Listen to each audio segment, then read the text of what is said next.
አዲስ አበባ ውስጥ ቤት ለማግኘት ለሚጠብቁ ሰዎች የምስራች ተሰምቷል። ከ50 ሺህ በላይ ቤቶችን ለመገንባት የሚያስችል ዝግጅት መጠናቀቁንና ከ5 ሺህ በላይ የማህበር ቤቶች ግንባታ መጀመራቸው ይፋ ተደርጓል። በሌላ በኩል ደግሞ አዲሱ መመሪያ ከስራ ውጭ ያደርገናል ሲሉ የኤሌክትሪክ መኪና አስመጪዎች ቅሬታ አቅርበዋል። ለመኪና ገዢዎች ይጠቅማል የተባለውን አሰራር በተመለከተ መንግስት ምላሹን ሰጥቷል።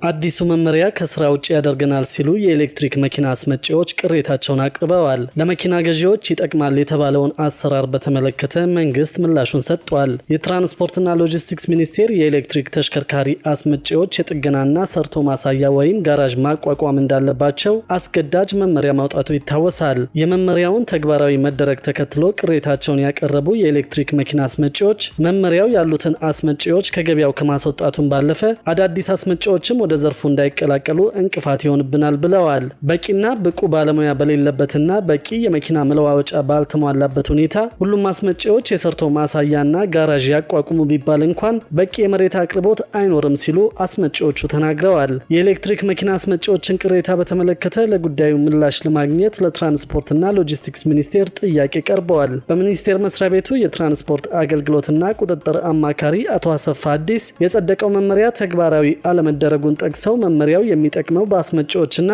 በተጠቃሚዎች መካከል አስተማማኝ የሆነ ዋስትና እንዲኖር ነው ብለዋል። ይህም በዘርፉ ቀጣይነት ያለው ስራ እንዲሰሩ ለማድረግ ያለመ መሆኑን ገልጸዋል። አክለውም የኤሌክትሪክ መኪና አስመጪዎች የብቃት ማረጋገጫ ወስደው ወደ ስራ ከገቡ በኋላ መመሪያውን አክብረው መስራታቸው ግዴታ መሆኑን አስምረውበታል። በኢትዮጵያ ከ400 በላይ ተቋማት የኤሌክትሪክ መኪና እያስመጡና እየገጣጠሙ መሆናቸውን የትራንስፖርትና ሎጂስቲክስ ሚኒስቴር ማስታወቁ ይታወሳል። በሌላ በኩል ደግሞ ከደሞዝ ግብር ጋር የያዘ አዲስ እርምጃ መጀመሩን ሰምተናል። በዚህም የሰራተኛ ደሞዝ ግብር የማይከፍሉ አካላት ወደ ክፍያ ስርዓቱ እንዲገቡ እየተደረገ ነው ተብሏል። በከተማዋ የሰራተኛ ደሞዝ ግብር የማይከፍሉ የተለያዩ ሀገራት ኤምባሲዎች ወደ ክፍያ ስርዓት እንዲገቡ እያደረገ መሆኑን የአዲስ አበባ ገቢዎች ቢሮ አስታውቋል። የአዲስ አበባ ገቢዎች ቢሮ በ2017 ዓ.ም በ14 ዘርፎች ላይ ጥናት በማድረግ ወደ ግብር ስርዓቱ የማምጣት ስራ መጀመሩን የቢሮ የህዝብ ግንኙነት ዳይሬክተር አቶ ሰውነት አየለ ተናግረዋል። በከተማዋ ሁሉም ሳይሆኑ አንዳንድ በህንፃዎች ውስጥ የሚሰሩ ነጋዴዎች፣ ሪል ስቴቶች፣ ኤምባሲዎችና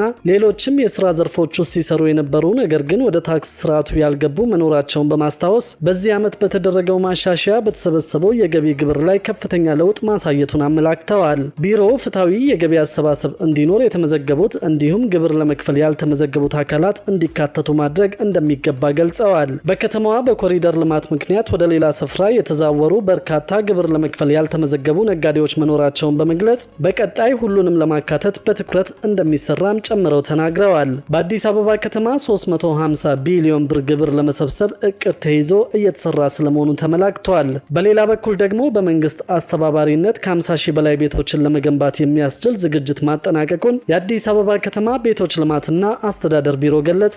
ቢሮ ይህንን የገለጸው በአዲስ አበባ ምክር ቤት ለመሬትና ግንባታ ጉዳዮች ቋሚ ኮሚቴ የ2018 በጀት ዓመት የአንደኛው ሩብ ዓመት አፈጻጸሙን ባቀረበበት ወቅት ነው። የ2018 በጀት ዓመት የአንደኛው ሩብ ዓመት አፈጻጸምን ያቀረቡት የቢሮ ኃላፊ ወይዘሮ ቅድስት ኃይለ ጊዮርጊስ ቢሮ በዝግጅት ምዕራፍ የቤት ልማት አማራጮችን በማስፋት የቤት አቅርቦቱን ማሳደግ የሚያስችል ተግባራትን ማከናወኑን ጠቅሰዋል። በዚህም በመንግስት አስተባባሪነት 50305 ቤቶችን በመንግስትና በግል አጋርነት ደግሞ 97000 ቤቶችን ለመገንባት የሚያስችል ዝግጅት ተጠናቋል ብለዋል። በማህበር የተደራጁ 65 ማህበራትም ከ5000 በላይ ቤቶችን ግንባታ መጀመራቸውን የገለጹት የመንግስት ሰራተኞችን ከቤት ልማቱ ተጠቃሚ ለማድረግ የሚያስችል የዲዛይን ጥናት መጠናቀቁም ተመላክቷል። የመሬትና ግንባታ ጉዳዮች ቋሚ ኮሚቴ ሰብሳቢ ዶክተር አቶሚ አበበ በበኩላቸው ቢሮ የመምህራንን የቤት ልማት ጨምሮ የዜጎችን የመኖሪያ ቤት ጥያቄ ለመመለስ የጀመረው ተግባር የሚበረታታ ነው ብለዋል። አገልግሎትን በማዘመንና ፕሮጀክቶችን በቴክኖሎጂ ታግዞ በመምራት ረገድም የተሻለ አፈጻጸም መታየቱን ገልጸዋል።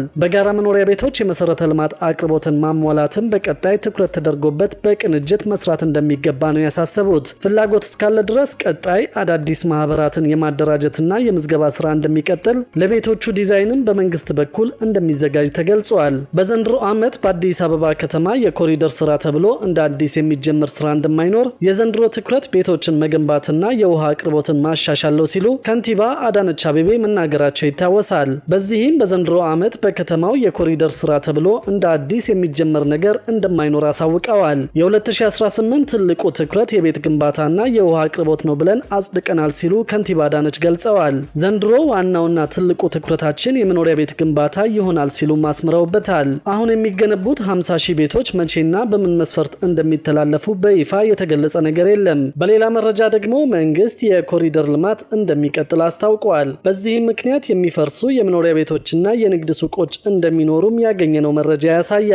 ከሰሞኑ በአዲስ አበባ አዲስ የሚካሄድ የኮሪደር ልማት እንደማይኖር ይፋ መደረጉ ይታወሳል። የከተማ አስተዳደሩ ዋነኛ ትኩረትም የተጀመሩ የኮሪደር ልማት ስራዎችን ማጠናቀቅ መሆኑን የተገለጸው። በሌሎች የሀገሪቱ ክፍሎች ግን የኮሪደር ልማቱ ተጠናክሮ እንደሚቀጥል ሰምተናል። የሁለተኛው ዙር የኮሪደር ልማት በቀጣይ ቀናት እንደሚጀመር የቢሾፍቱ ከተማ አስተዳደር አስታውቋል። የቢሾፍቱ ከተማ አስተዳደር ምክትል ከንቲባ ገዛኸኝ ደጀኔ እንዳሉት የቢሾፍቱ ከተማ የመጀመሪያ ዙር የኮሪደር ልማት ግንባታ ስራ አፈጻጸም 98 በመቶ የተጠናቀቀ ሲሆን ሁለተኛ ዙር ግንባታ በቀጣይ ሳምንት ይጀምራል ብለዋል። የሁለተኛው ዙር የኮሪደር ልማት ፕሮጀክቶቹ አጠቃላይ የቅድመ ዝግጅት ስራው መጠናቀቁን ምክትል ከንቲባው ገልጸዋል። ከመጀመሪያው ዙር የተወሰዱ ልምዶችን ማዕከል በማድረግ በተያዘው ዓመት ሙሉ በሙሉ የሚጠናቀቅ እንደሚሆንም ተናግረዋል። ከቢሾፍቱ በተጨማሪ እንደ ሐዋሳና ጅጅጋ ባሉ ከተሞችም የኮሪደር ልማቱ ይቀጥላል ተብሏል። በደቡብ ወሎ ዞን ኮምቦልቻ ከተማም በተያዘው በጀት ዓመት ተጨማሪ የ5 ኪሎ ሜትር የኮሪደር ልማት ለመገንባት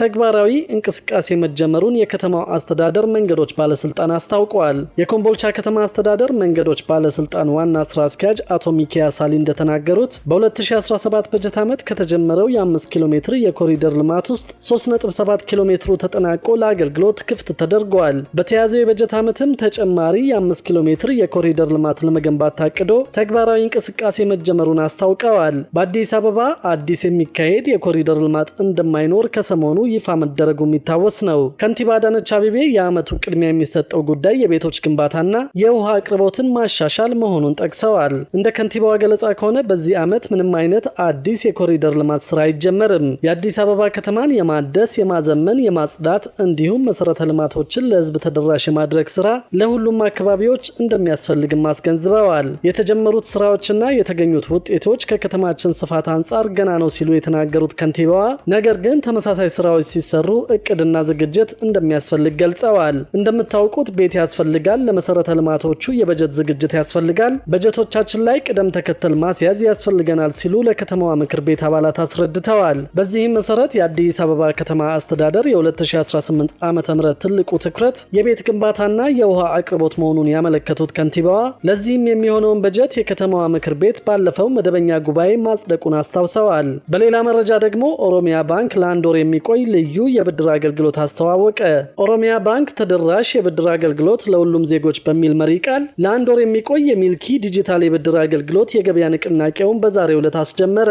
ኦሮሚያ ባንክ ከሀገር በቀሉ ኳንተም ቴክኖሎጂስ ጋር በመተባበር ፍትሐዊ የብድር አገልግሎትን ለሁሉም ዜጎች ለማዳረስ ሚልኪ የተሰኘ ያለምንም ዋስትና ብድር መስጠት የሚያስችል ዲጂታል የብድር አገልግሎት መተግበሪያን ስራ ላይ አውሎ እንደነበር ይታወቃል። ባንኩ ይህንን ዲጂታል የብድር አገልግሎት ለማስተዋወቅና ተደራሽነቱን ለማስፋት ለአንድ ወር የሚቆይ የገበያና የግንዛቤ ማስጨበጫ መርሃ ግብር አስጀምረዋል። ያለምንም የዋስትና ማስያዣ የተለያዩ የማህበረሰብ ክፍሎችን የብድር አገልግሎት ተጠቃሚ እንዲሆኑ ያስቻለው ሚልኪ ሁለገብ መተግበሪያ በውስጡ 8 አይነት የተለያዩ አገልግሎቶችን የያዘ እጅግ ዘመናዊ መተግበሪያ መሆኑ ተገልጿል። በተለይም ሚልኪ ፉርቱ በዕለት ገቢ ለሚተዳደሩ ወጣቶችና ስራ ፈጣሪዎች፣ ሚልኪ የደሞዝ መዳረሻ ብድር፣ ሚልኪ ሃርሜ የሴቶች ተጠቃሚነትን የሚያረጋግጥ ብድር፣ ሚልኪ አሁን ይግዙ በኋላ ይክፈሉ ለኤሌክትሮኒክስና የቤት ዕቃዎች ግዢ የሚውል ብድር፣ ሚልኪ አሁን ይቅዱ በኋላ ይክፈሉ ነዳጅ ለመቅዳት የሚውል ብድር፣ ሚልኪ ስኩል ለትምህርት ቤት ክፍያ የሚውል ብድር እንዲሁም ደግሞ